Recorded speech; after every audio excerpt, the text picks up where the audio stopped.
What is up, you guys? My name is Satisfied. Today we're going to be talking about UFC Fight Night Sacramento, Fluffy Hernandez versus Gregory Rodriguez. It was a banger card from beginning to end, and we're going to go ahead and get started with the main event, man. Gregory Rodriguez picks up a decision victory over Fluffy Hernandez in what was a pretty, in my opinion, it was a fucking war, but in reality, it was kind of just RoboCop kicking Fluffy's ass. Fluffy would do his best Rob impression and pretty much just press him up against the fence for majority of his end of the fight. And Rodriguez, his striking was like on point. Every strikes he threw had power behind it and had bad intentions. He would hurt Fluffy really bad in the second round, dropping him like 3 times straight with leg kicks, all in like under a minute. It was really bad. I thought he was about to TKO Fluffy in that instant, but Fluffy would somehow rally in the end of that second round and come back and start swinging really heavy with RoboCop. I'm not gonna lie, I thought he was gonna chin him, but this is kind of where he shot himself in the foot. He would constantly like shoot, and in my opinion, I feel like he was kind of missing out on the striking part of that fight, where I feel like he could have thrown more strikes in those clinches, maybe given RoboCop something to really think about before shooting. Because RoboCop came ready for those takedowns. I didn't expect it. I was not thinking. I didn't think he was gonna be ready for it. I did think he was gonna break. Eventually, the Cannonier fight was a fight that I just kept looking at, and I was like, I really did think Fluffy could replicate something along those lines. But nah, dude, he really couldn't. RoboCop didn't allow him to. Kicked his ass, and he takes a decision. He called out DDP, and man, I really love that fight. I say go ahead and give it to him. I really wouldn't mind him fighting Brendan Allen either, or a Joe Pyfer maybe. I mean, I guess you can give him a Cal Braho if all those other fights fell. And as for Fluffy Hernandez, honestly, I've got like 3 fights in mind that I'd probably like to see him take next. Maybe 4, depending on this guy's performance up next, because I know he has a fight currently booked. Ikram Alaskarov, Shara Bullet, Bo Nickel, and maybe a Tiva Gautier if he gets through Kopylov. I don't see why they wouldn't make that fight. Those are like 4 fights that I think is a perfect bounce back for Fluffy. And yeah, man, let's get on with the co-main event. The co-main was seriously boring. I really couldn't tell you a damn thing about it outside of it just reminded me heavily of the Tybura versus Rakic matchup, which was really just these lighter man pretty much outdoing the big blob for the majority part of the fight until they would randomly gas out, and it was like just clinch them and hold them in place, and the bigger guy was just too damn tired to do anything. But it really just felt like in both instances, like if the bigger guy was able to continuously strike, it felt like he could fluked a fucking TKO or some shit. But yeah, nah, man, Petrino gets it done. He is a top 6 heavyweight. Yeah. A Jacoby victim and an Anthony Smith victim is a top 6 heavyweight. I don't even know who you give him next. People were saying you give up Ante DeLiha. I'm like, bruh, get out of here. Spivak literally beat Ante DeLiha. That makes no sense. As the next fight, you know what? Give me Brando Peritich versus Vitor Petrino. Why not? That seems like such a goofy fight. I can see both guys winning that. They're 2 like small guys. Brando Peritich is totally gonna push that pace on Vitor Petrino, and I'd love to see if like Vitor Petrino is able to nuke him. As for Spivak, man, I don't know how old the guy is. I'd probably say retire. Those title run is like way over, man. I don't know if he beat anybody coming up either. I'd say go ahead and retire. As for Reiner de Ritter and Roman Dolizny, that was a weird fight. They almost immediately went down to the floor, and yeah, that was it. I mean, Dolizny just offered nothing on the floor. I think he pulled guard, and that was kind of just it. Like he took like I don't really know what to say. he took a lot of shots before the ref finally ended the fight. Like, I swear to God, Brandon Ritter just straight up looked at the ref and was like, "Bro, like, are you gonna end this fight or not?" And yeah, like the ground strikes is right there, right under it, 88-2, and it was only like the first round. But yeah, RDR gets the stoppage. He looked really good. He started crying, and I'm not gonna lie, when he started crying, I kind of laughed. And then when he was like, yeah, you know, you lose 2 fights in a row, and you know, you kind of just feel like you're losing it. I'm not gonna lie, like I was like, damn. I don't know how that feels, but you know, I'm sorry I laughed. I kind of pulled some heartstrings. And as for the next fight, Marquel Medeiros versus Mason Jones, that was a fucking back and forth war, man. For what little we got. I thought Mason Jones was gonna TKO him in the first. He was starting to piece him up pretty nicely, and then out of nowhere, an elbow. They went into the second round, and Medeiros would catch him with an elbow, and that would like instantly rock Mason Jones, and he would just get caught by that same elbow twice right after the first one that landed, and he would just be easy pickings there and just be TKO'd up against the fence, man. It fucking sucked watching him get done like that, but yeah, man, Medeiros gets it done. I don't even know who you put Medeiros against next, man. Because would people say Mason Jones deserved a ranking fight had he won that fight? So, I mean, if people were going to say that, then I think it's also pretty fair to give Medeiros an opportunity. But, I don't know, man. Give me Medeiros versus Duncan if that hasn't happened yet. I feel like all these unranked lightweights have like traded fights with each other at this point. But that was a fun scrap. Hopefully Mason Jones is able to come back from that and cover.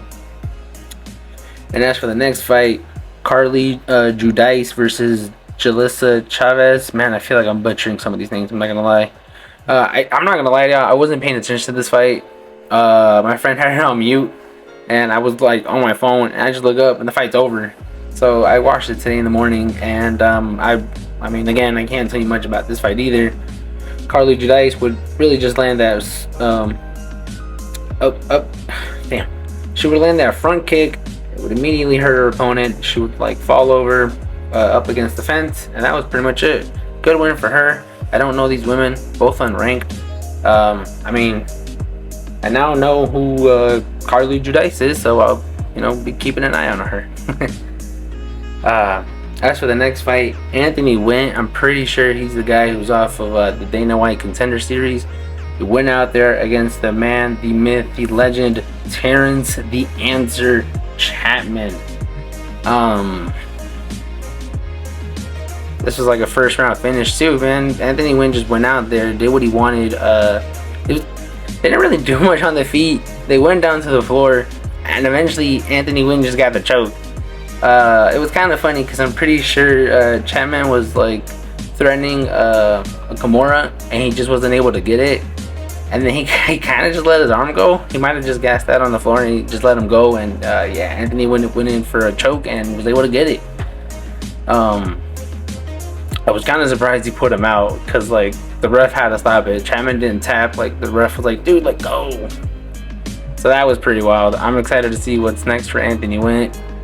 I'm pretty sure they're gonna give him another like bum. I don't even know who you give him. I say fuck it, give him Taliesin Teixeira. As for the next fight, this one was crazy. Jamal Emmers versus LaRyan Douglas. Everyone's been talking about Douglas like he's his next upcoming killer. People were talking about he's a Taboria clone, yada yada yada. Jamal Emmers just beat this man. I don't I don't even know what to say. Jamal Emmers was like just circling, throwing a kick, throwing a punch here and there, and it felt like Douglas was just swinging, hoping he could land something. Like, don't get me wrong, some of his shots were getting close, some of his shots were landing, but most of it kind of just felt like he was swinging at the air. The commentators were like, he's cutting off the ring, and maybe, you know, I'm just some regular Joe Schmo who doesn't train this shit, so, you know, to me it doesn't look like it. To me it just looks like he's chasing him around, and eventually Jamal Emmers would just sit down on a punch, land it, and he fell over, and that was it. I was a bit surprised that that's all it really took to beat this guy. But Cub Swanson almost immediately on Twitter was like, this guy came in with a pre-existing injury, and I'm just gonna be like, in my opinion, that does suck. But bro, you're an unranked fighter. I think your fans would have been alright had you been like, yeah, you know, I can't fight this one guy. Because let's be real, had he been able to beat Jamal Emmers later on in life, let's say he gets to the rankings, people will look at that Jamal Emmers win and be like, yeah, that guy's a bum. He beat a trash can. Congrats. And now he has a loss on his record, and not just a loss, a first round knockout. So, yeah, not good times for the kid. Not good times. But I am excited to see what he's able to do if he comes back, if he's able to make a comeback, because man, that really sucks. And good one for Jamal Emmers. The man is 37. I think he said on the mic he has a bag full of tricks, and he's just getting started. I mean, 37 featherweight, not really the greatest combo, and unranked. Hey man, let's see how deep his tool bag is. As for the next fight, oh my goodness, Kennedy Nzechukwu versus Shamil Gaziev, man. Oh my goodness, Kennedy Nzechukwu went out there feeling like Bobby Green, no hands up, just circling the ring, you know, dodging the blobs, punch left, right, until the one punch landed, and it put him out cold. I don't know what Kennedy Nzechukwu was thinking. I'm pretty sure his corner must have been mad as hell. I would have been mad as hell. I mean, fuck, I have a whole video, I'll put it here in a second, where I'm literally like, oh dude, come on, Shamil's got nothing for you. And then Shamil throws a punch, and I just jokingly say, oh man, it's over. And the next punch he throws, he literally knocks his man out cold. Absolute cinema, man. Shamil Gaziev is the champion. Waldo fluked him. We beat him in a rematch, baby. I don't know if you give him another ranked opponent though, because he did get his ass beat by Waldo and Brando Peritage. Took a lot of fucking damage in that Brando Peritage fight. Honestly, I don't even know who the fuck you give this man next. I'm not too familiar. Give him a Louis Sutherland. Fuck it. We need another Shamil Gaziev knockout, man. As for the next fight, Chris Padilla versus Nasrat Hakprest. It was kind of a boring back and forth, tit for tat fight. Very technical. These guys were going back and forth. They didn't really know what to throw, what to land, and was looking that way in the third fight. Honestly, I couldn't tell you who was winning. It kind of just felt like it was anybody's fight going into that third round, and it felt like the third round was going exactly the same way. Up until Chris Padilla would knock Hakprest down, start beating him up. And just kind of, I'm not gonna lie, I thought he was getting tired, so I thought we were just gonna get a little bit of a clinch fest up against the fence. But no, this man chokes him out. He slams him in the final 10 seconds, holds him there. I swear to God, I thought Hakprest tapped out while they were standing. But no, he does not tap. But Padilla slams him, and he's able to choke him out in the literal final fucking seconds. That shit was crazy. He like lets him go at 0, and Hakprest is like literally just twitching on the fucking floor, like just straight up twitching. I'm like, damn, bro. Tough times for Hakprest fans. I mean, especially because he's coming off the pull-in fight, so this is not the best, like, you know, comeback fight. That's gotta suck. But I am super excited to see what's next for Chris Padilla, because holy shit, man, he looked so fucking. Well, he looked pretty good in that final minute. I'd have to go back and rewatch the fight. My memory is not doing me too well right now. For the next fight, we have Marcio Barboza versus Ryan Coos. I'm not gonna lie, I don't even really remember watching this fight up until like that one punch landed that would knock down Coos, and he just kind of just looked up, didn't know where the fuck he was at, and the fight was over. I was kind of pissed at first, but then when you like look at the replay and then you look at the whole thing for like what everything is going on, Cruz doesn't get up, he doesn't even protest the stoppage, so it's just like, alright man, you clearly like you weren't looking to get back in there. I'm not saying he quit or anything, but like clearly that shot was a lot more than what one thinks. So yeah, dude, Marcio Barboza lands like one fucking shot. Pretty sure he was wearing like Iron Fist or Concrete Fist at the weigh-ins. So yeah, this guy's not lying. Can't wait to see what that guy does next. Gage Young versus Stan Dorsainville. Hopefully I said that right. A lot of people were hyping up Gage Young. I didn't know who these two guys were. I think Stan took this on short notice. I'm not too sure. What I can tell you is this was a fucking scrap from beginning to end.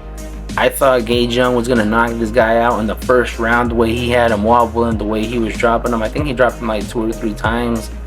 He hurt him like left and right in the first round, and nah, man, Stan just said, fuck it, I am the man, Stan, and he beat his ass for the next 2 rounds, man. He's putting hands on him, doing whatever the fuck he wanted, throwing some funny ass strikes. I think at one point Gage Young just clinches him up against the fence, and this man Stan just straight up asking us for help, like, if we're gonna do something. Sorry, bud, I am not the ref, can't do nothing for you. But he still took the win. Fucking scrap. And then I come to find out this guy works at Home Depot, man. Dana White, you will pay for your crimes, dude. You gotta pay your fucking fighters. And this was a good one. 2 guys with long hair, man. They had beautiful hair, because I'm also growing out my hair, and my hair's not too far off from theirs. Wes Schultz versus Jackson McVeigh. This was a funny fight. I mean, it was a first round finish. These guys were just, you know, striking. It looked like it was gonna go all 3 rounds, in my opinion. And then out of fucking nowhere, McVeigh lands a fucking knee that puts Schultz down, and it was over, man. Yeah, just ended it with ground and pound, but it started off with a knee to the body. And then the fight that started the whole night, Chanel Dyer versus Elisa Reed. Man, Elisa Reed, I don't know what the fuck she's made of to not go down from all those shots. Chanel Dyer would have knocked my ass out within the first fucking round with all the shots she was landing left and fucking right. Like, this was literally just target practice from her from beginning to end. I mean, I felt really bad in the second round, because like Lisa Reed's corner almost just felt like they wanted to throw in the towel, but Lisa was like, nah, man, I got this. And she would proceed to get beat the fuck up in the third round, eventually getting TKO'd, standing up against the fence. I don't really think she ever got dropped. At least I don't remember. I'd have to go back and watch it, but I mean, she got pieced the fuck up. I am really surprised like she didn't go out cold or anything, because like Dyer was piecing her the fuck up. I think they're in the strawweight division. I'm not gonna lie to you, I don't know which division that is. In terms of champion and who all that, I'd have to go. I'll look. But she looks pretty good. If anything, Dominic, one of the commentators said it. I don't know if it was Cruz or not. Someone said they'd like to see her. They'd like to see the grappling, and I guess that's where I'm at too. Because the striking was good as fuck. But let's see a little bit of that grappling. Let's see how good you are, if you can defend it, if you can do all that, because she is looking pretty fucking good. And there you have it, folks. That is UFC Fight Night Sacramento. That is a casuals guide through a fight night. I hope you enjoyed the video. Like and subscribe. Peace out.